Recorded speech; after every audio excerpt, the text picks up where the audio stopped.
জমজমাট মশলার পুর দিয়ে ভরা চাল কুমড়ো পাতার বড়া।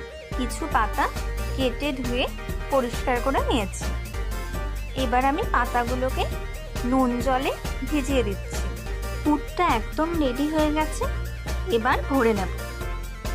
প্রতিটা চাল কুমড়ো পাতার মাঝে এইভাবে পুর দিয়ে তারপর পাতার চারপাশটা ঠিক এইভাবে মুড়ে দেব।